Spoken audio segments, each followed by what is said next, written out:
Everyone, good morning and welcome back to my channel. तो जी finally मैं पहुंच चुकी हूं अपनी ससुराल में। तो जैसा कि आप लोगों को पता है कि मैं रक्षाबंधन के लिए अपने मायके आई हुई थी। तो रक्षाबंधन हो गया है, मायके की जिम्मेदारी हो चुकी है ख़त्म। अब चलते हैं ससुराल की तरफ। तो बस रक्षाबंधन के नेक्स्ट डे मैं जो है अपनी ससुराल आ गई थी। इवनिंग टाइम में ही मैं आई थी।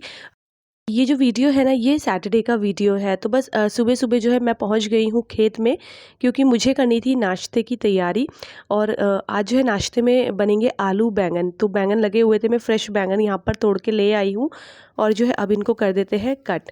तो जैसे कि मैं आपको हमेशा से ही बताती हूँ कि मेरी ससुराल में ना मोस्टली सब्जियाँ जो है ना खेतों में ही लगती हैं। मतलब हमारे अपने खेतों में बाहर से बहुत कम लानी पड़ती है।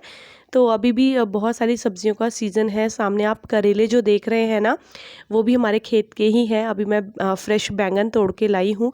और जो इनका टेस्ट होता है ना, उसकी बात ही अलग होती है। मतलब उसका तो कोई मैच हो ही नहीं सकता जो घर की सब्जियाँ होती है। तो बस जल्दी से जो है मैं आलू बैंगन की सब्ज़ी यहाँ पर जो है बना दूँगी। और यहाँ पर सारी चीज़ें बहुत रूटीन से, बहुत टाइम टेबल के साथ होती हैं। क्योंकि मॉर्निंग में सबको जल्दी नाश्ता करने की आदत है। तो 9 साढ़े 9 बजे तक सब लोग जो है ना यहाँ पर नाश्ता कर लेते हैं। तो उसी हिसाब से फिर आपको उठना भी होता है और उसी हिसाब से फिर सारा काम करना पड़ता है। तो बस यहाँ पर जो है मैंने कढ़ाई में डाल लिया है मस्टर्ड ऑयल, थोड़ा सा जखिया ऐड किया है। उसके बाद मैंने यहाँ पर प्याज जो है कट करके रखे थे, वो भी मैंने इसमें ऐड कर दिए हैं। और साथ ही साथ मैंने हरी मिर्च भी ऐड कर दी है। इसको थोड़ा सा भूनेंगे और उसके बाद इसमें आलू ऐड कर देंगे। और ये जो प्याज वगैरह है, ये सब घर का है। मतलब बाहर से कुछ भी नहीं खरीदा है, सब अपने खेतों का ही है।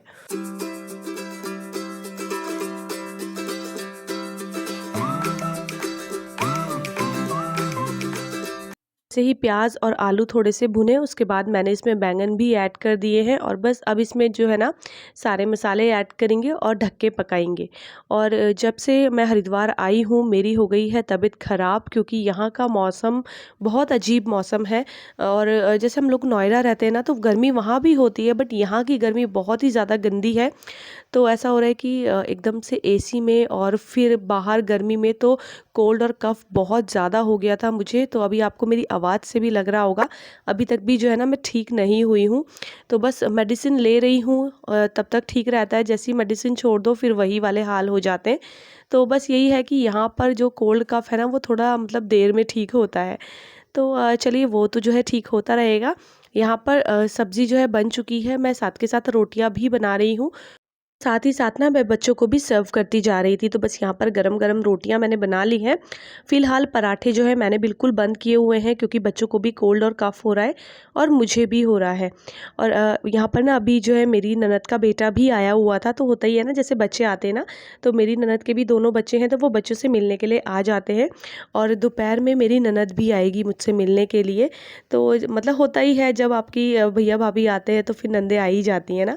और अच्छा भी लगता है, क्योंकि सब साथ के हैं, फिर साथ में गप्पे-शप्पे चलती हैं।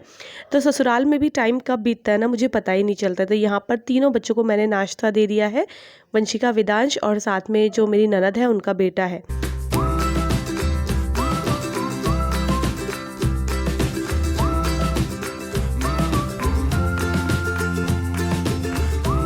को नाश्ता वगैरह कराने के बाद मैं किचन में आ गई हूँ, क्योंकि मुझे अभी जल्दी से जो है किचन समेटना है।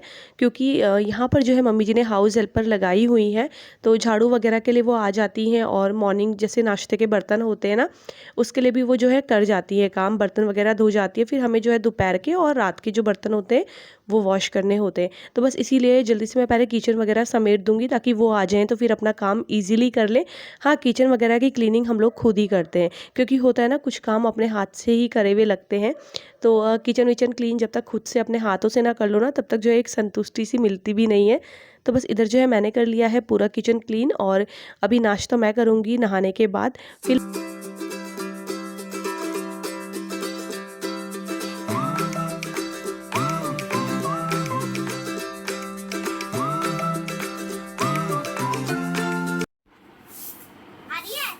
हाँ हाँ, नहीं मारना नहीं है उसको बेटा, दांत लग जाएंगे इसके।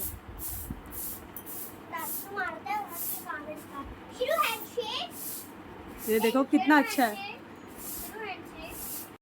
है दोपहर का टाइम, तो नाश्ता वगैरह सब कुछ हो चुका था। उसके बाद वो हाउस हेल्पर भी आ गई थी जो कि काम पे लगी हुई हैं, आपको दिख रहा होगा। और इधर जो है ना कपड़े वॉश किए थे मैंने, तो इनको जो है बाहर सूखने के लिए डाल देते हैं। बाकी देखने में बहुत अच्छा लग रहा होगा आपको, हवा चल रही है बाहर, लेकिन बहुत ज़्यादा उमस है यहाँ पर ना हरिद्वार में। क्योंकि देखिए जितना खुला एरिया होता है ना, वहाँ पर गर्मी और उमस बहुत ज़्यादा होती है। तो बहुत ही ज़्यादा धूप और बहुत तेज़ धूप होती है यहाँ की दोपहर की। तो मतलब आप लोग बाहर निकल नहीं सकते, इतनी बुरी हालत होती है यहाँ पर।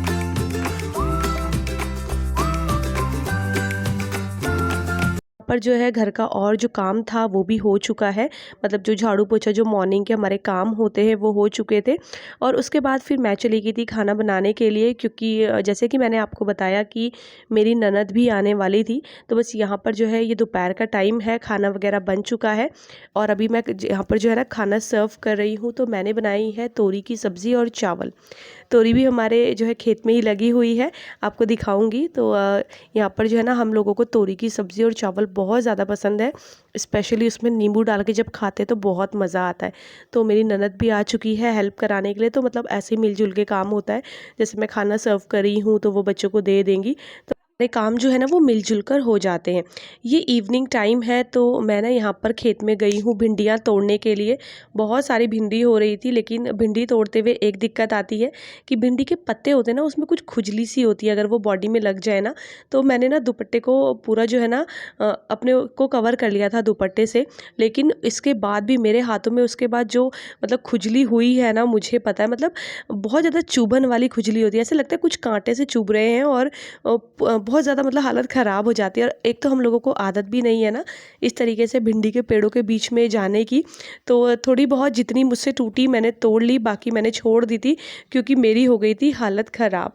उसके बाद मैं आई हूँ किचन में इवनिंग टाइम में ही, थोड़े से चाय वगैरह के जो बर्तन थे उनको क्लीन करने के लिए, क्योंकि अभी थोड़ी बहुत देर में फिर वही है, रात के खाने का भी टाइम हो जाएगा।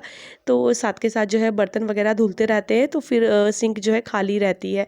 और ननद मेरी इस टाइम तक चली गई थी, मतलब इवनिंग में वो चाय वगैरह पी के चले गए थे, क्योंकि बिल्कुल पास में ही रहते हैं, ऐसे ज़्यादा दूर रहते नहीं हैं। और बच्चे भी ना अपनी बुआ के साथ चले गए थे, वंशिका चली गई थी अपनी बुआ के साथ। तो बच्चों का तो होता ही है, जहाँ पर जो है साथ मिलता है वो वहीं चले जाते हैं। तो बच्चे चले गए थे, यहाँ पर जो है मैं लगी हूँ अपने जो इवनिंग के कामों में।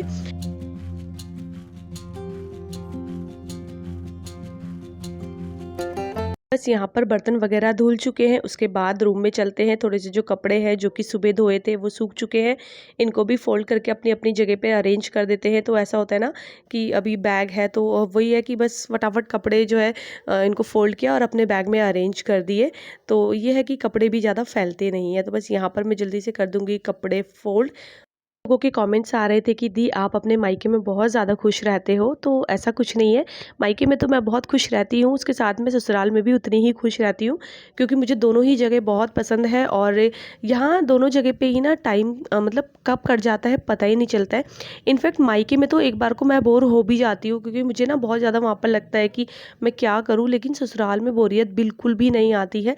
यहाँ तो सुबह से रात कब हो जाती है हमें पता ही नहीं चलता है। क्योंकि मैं इसलिए आपको ये बता रही हूँ क्योंकि बहुत सारे मेरे पे क्वेश्चन आते हैं कि आप अलग रहती हो, अपने ससुराल में नहीं रहती, इसलिए आपके लिए सब चीज़ ईजी होता है।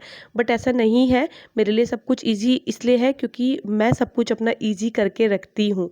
तो यहाँ पर देखिए इन लॉज भी हैं, तो ये है कि ऐसा नहीं है कि घर के कामों में ही रहना पड़ता है। थोड़ी बहुत देर में जैसे हम लोग घूमने भी चले जाते हैं, मैं अपनी सास के साथ निकल जाती हूँ घूमने। तो एक रिश्ता होता है ना जो वो एक जैसे जिस घर में एक फ्रेंड वाला रिश्ता होता है ना, तो वहाँ पर सारी चीज़ें बहुत सही रहती हैं, सब चीज़ें बहुत अच्छे से चलती हैं। तो हमारे घर पे भी ऐसा ही है कि मतलब अगर मैं मम्मी जी को बोलूँगी कि चलो मम्मी जी थोड़ा-सा कहीं बाहर घूम के आते हैं, तो वो एकदम से रेडी हो जाती है कि हाँ, चलो फटाफट से चलते हैं। बस शर्त ये है कि मैं अपने काम निपटा के जाती हूँ। सैटरडे वाले दिन भी जो है ना हम लोगों को बाहर डिनर के लिए जाना था, क्योंकि बच्चे बोल रहे थे कि बाहर चलते हैं कहीं घूमने, तो मैंने सोचा क्यों ना बच्चों को डिनर के लिए ले जाया जाए। तो एक ही बार बोलने में मम्मी जी भी मतलब सब मान जाते हैं, ऐसा कुछ नहीं है यार, सबकी अपनी वो रहती है, सब पूरा अच्छे से फ्रीडम मिलता है। तो हम सब लोग जो है बाहर डिनर पे गए थे पापा जी को छोड़कर, क्योंकि पापा जी बाहर का खाना खाते नहीं हैं। तो मैं मम्मी जी, मेरी जो ननद है और बच्चे, हम सब लोग जो है ना हमने बहुत अच्छा से एक फैमिली टाइम जो है वो स्पेंड किया साथ में डिनर किया, मस्ती करी, खूब इंजॉय किया। लेकिन उससे पहले यहाँ पर मैं पापा जी के लिए खाना बना रही हूँ। तो बस मैं बनाऊँगी पनीर की सब्ज़ी और साथ में रोटियाँ बनाऊँगी। तो बस ये है कि आप अपनी ज़िम्मेदारी अच्छे से निभाते हैं तो सामने वाला भी आपको देखता है कि आप किस तरीके से जो है ना काम कर रहे हैं। तो वही है कि रिश्ते जो है ना खुद से बनाए जाते हैं। कुछ चीज़ें होती है जो सहन भी करनी पड़ती है, बहुत सारी चीज़ें होती हैं, लेकिन वही है कि सारी की सारी चीज़ें आपके ऊपर होती है, डिपेंड करता है। तो बस यही बोलना था मुझे आप लोगों से, क्योंकि बहुत बार कमेंट्स आते हैं कि अगर साथ रहोगे तो पता चलेगा आप अलग रहती हो, इस तरीके से। और आप लोगों को पता है कि मैं अलग क्यों रहती हूँ, मेरे हस्बैंड की जॉब ही नोएडा में है, तो मैं क्या करूँ, साथ में रहना ही पड़ता है। मेरा ये भी रहता है कि मैं जब भी हरिद्वार आती हूँ तो मैं अपने ससुराल में ज़रूर आती हूँ, चाहे मैं 2 दिन के लिए आऊँ। तो बेशक मैं अपने मायके ना जाऊँ, मैं मायका स्किप कर देती हूँ, लेकिन मैं ससुराल कभी स्किप नहीं करती हूँ। तो बस यही कुछ चीज़ें होती हैं, छोटी-छोटी चीज़ें जिसका कि ध्यान रखना पड़ता है, तो सारी चीज़ें बहुत अच्छे से जो है मैनेज होके चलती हैं। तो बातें करते-करते यहाँ पर मैंने पनीर की सब्ज़ी बना दी है और बस अभी जो है जल्दी से मैं रोटियाँ बना दूँगी, थोड़ी-सी ही रोटी बनानी है और बस उसके बाद हम लोग रेडी होंगे और बाहर चले जाएँगे डिनर पे। और इसके साथ ही जो है अपने इस वाले वीडियो का भी मैं यहीं पर एंड करूँगी। तो ये था मेरा वीडियो, आपको कैसा लगा ज़रूर बताइएगा और वीडियो पसंद आएगा तो चैनल को सब्सक्राइब कीजिएगा। वीडियोज़ को लाइक और शेयर करना ना भूलिएगा। मैं आपसे मिलती हूँ अपने अगले वीडियो में। तब तक के लिए bye bye, take care and good night.